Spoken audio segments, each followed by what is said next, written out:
Hi, welcome to the DBS YouTube channel. I'm DC Breaks, and in this video I'm going to be walking through some of the workflows that I use for designing snare drums in Faceplant. So let's jump on in and take a look.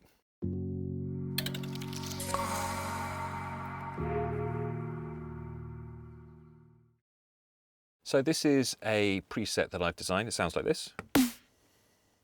And I'm just going to walk through bit by bit how I made this, and in doing so will hopefully give you some ideas about how you can go about designing your own snares using Faceplant. So a snare drum is made up of a number of different components, and what I'm trying to do here is to recreate those components using a combination of synthesis and also sampling. And then, as we'll see later on, I'm combining a lot of these different aspects to create randomly generated snares. So you can see this is called a random snare generator. So if I turn the mod wheel on, I can generate different snares. Okay, but we'll come to the randomization aspects of that a little bit later on. Let's break down the different components of the snare drum that I've designed here, and then we'll look at the processing that I've put into the different processing lanes as well. So I'm just going to turn everything off. There's lots of different groups in this, and it's quite complicated. It doesn't have to be this complicated, but you'll see why I've kind of opted to do that. And really it's down to the randomization element of being able to generate lots of different snares using this preset. So the first thing we have is fundamental. So this is the main tone, the main body of our snare. And what I've done is I've turned the harmonic all the way down to 0, and then used the shift control to set the pitch, which you can see is currently at 244 hertz. So if we just listen to how that sounds, we have a kind of pure tone. You'll notice it's moving around a bit. So what's actually happening is the pitch is starting higher and it's falling, and that's just been controlled by an envelope. You can see the envelope is controlling the shift amount. So if I turn the envelope off, it's just a pure tone.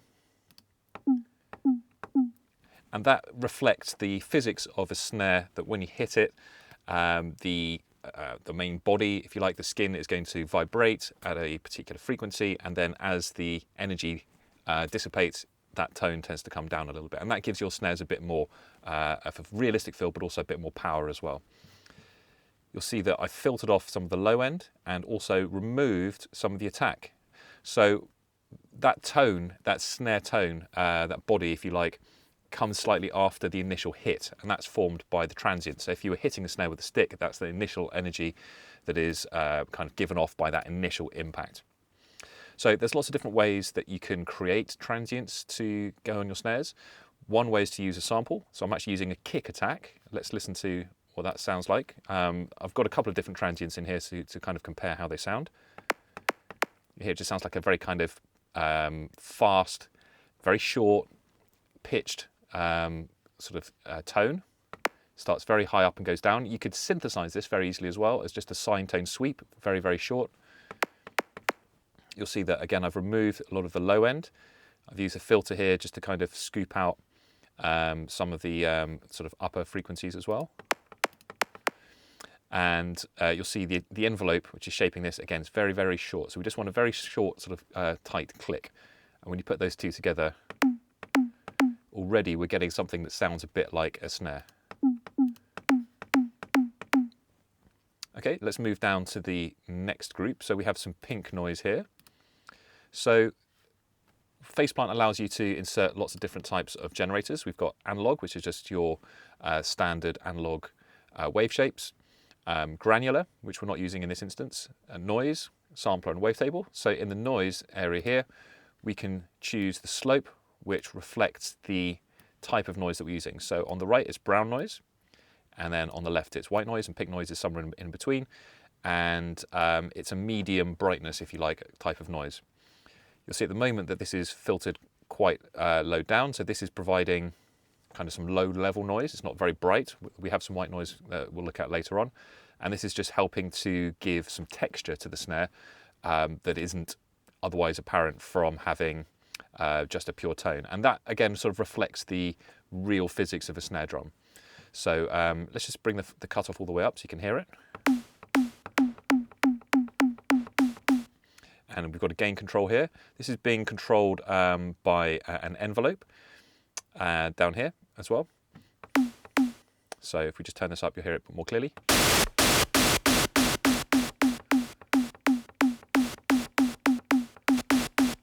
So again, very fine margins, and with a lot of this drum design stuff, it is quite fine margins, and it's really the accumulation of all these different things that help to build up to characterful and realistic sounding snares, if that's what you're going for. Now, the other thing that we can do is actually just bring in some different snare samples. So this is just a sample from one of the drum packs that comes with Faceplant. It's a snare, and we can just layer that snare in. And you might think, oh, that's kind of cheating, but you'll see I'm not approaching this purely from a synthesis point of view. I'm not trying to create a realistic snare just using synthesis. I'm trying to create a workflow for generating lots of different types of snare. So in this case, we have the snare sample. It has some of the low end and the top end controlled using filters. And again, this envelope just to remove the transient, because we're going to use our own transient. So that's what it kind of sounds like. Let's just listen to it with the short attack. We don't want that initial attack. Can't remember exactly where it was, but the idea is that we just want to lose that transient. So let's put all these things together now.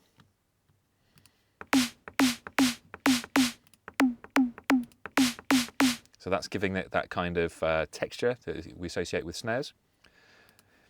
That's the actual snare itself. So that's the wires that sit on the snare rattling around as the snare is hit. And obviously this is quite a tightly controlled one, so it's quite short and punchy.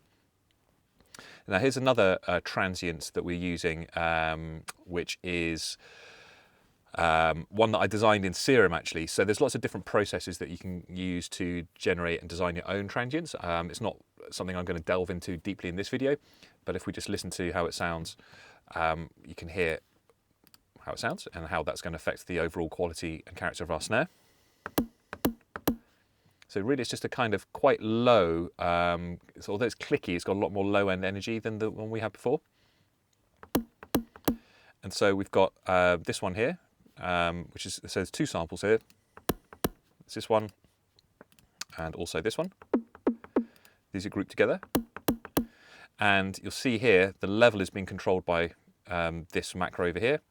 And this one's being controlled by this macro over here. So I've got two different types of transients that I've designed. And you'll see why I've got all these different combinations when it comes to generating those random ones a bit later on. So let's just turn that group off. And then we've got some white noise here.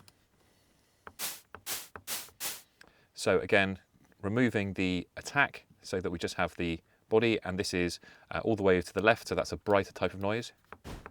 The brightest noise that we can get, so all the frequencies playing randomly all at the same time. And this is being controlled by this macro up here. So we can choose how much noise we want to bring in. I'll just show you the last layer here, which is a clap sample. So that's what that sounds like. Again, using filters just to kind of control the low and the high end. And once again, removing the attack. I also kind of changed the start point because I didn't want the initial sound on this one. Just really that kind of airy bodiness in that particular sample. And so when we start to put it all together, that's the clap and the noise, and the transient, and the snare sample, and the pink noise, and the transient, the other transient, and the fundamental. And so we now have something that's approximating a realistic sounding synth, snare, I should say. Now what I've done with all of these layers is to remove the harmonic and use the shift to control the pitch of them. And that means that no matter what note I press on my keyboard, I'm always going to get the same tone. And this is where we can now start to use the macros to play around and generate different variations of snares using different combinations. So we can add in certain amounts of that clap layer, we can add in certain amounts of the extra snare sample that we put in there. We'll talk about the processing in just a moment, but just to show you then how I'm generating these random snares, we have a sample and hold, and we have a random generator down here. So this random generator is basically producing random values every time I press a new note, or it's just generating random values. But when I press it, it's going to feed this value through to the sample and hold. It's going to hold that value and use that to set. You can see all these are linked to the different macros. So as I press this, I'm getting different combinations. And so this is like a nice way of just quickly producing lots and lots of different snare samples using different combinations of all these different layers. So that's how the randomization side of things works. Let's take a look at the processing that I've used. So much of the sound comes from the processing, to be fair. So if I turn off lane 1, for example, you can see it's very, very quiet. In fact, I'm just going to turn the randomization off. And the randomization is being controlled by the mod wheel. So this is just opening and closing the amount of this random signal that's being sent. So when it's closed all the way down, you can see it's just going to produce 0. So it won't be triggering the sample and hold. So in lane 1, let's look at the multipass first of all. Now this is just a preset called Under the Limit. It's one of the dynamics processors. Don't be afraid to use presets because they're highly customizable and they are really quite powerful in phase plant. This one, as you can see, is a 3-band soft-knee downward compression, and it also does limiting.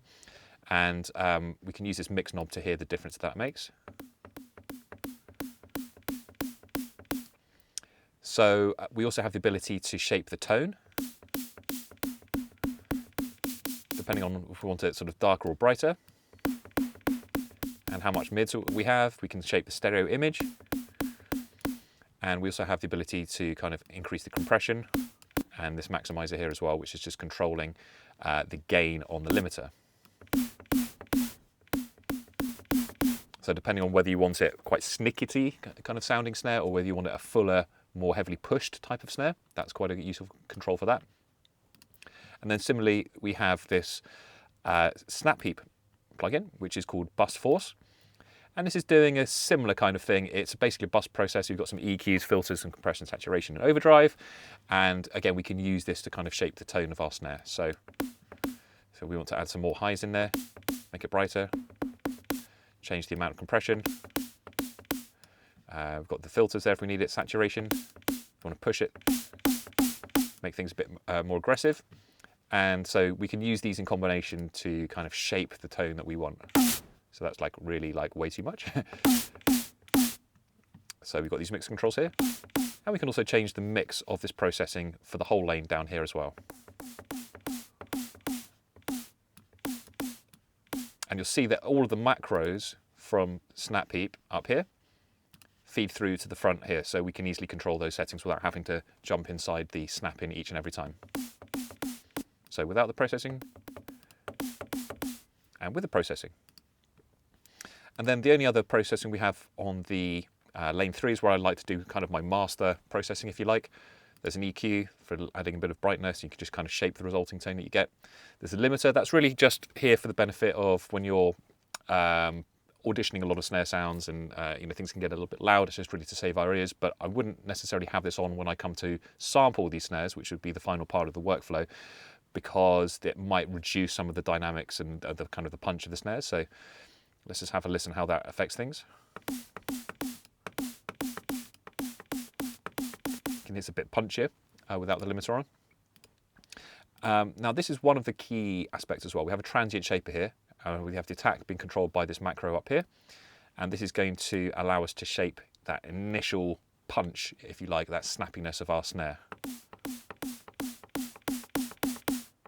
And that can make things really powerful as well. You can play around with the pump and sustain to shape the overall sort of tone, not the tone, the sort of, literally the shape of the snare. So you can make it more sustained if you want to bring up the sustain phase.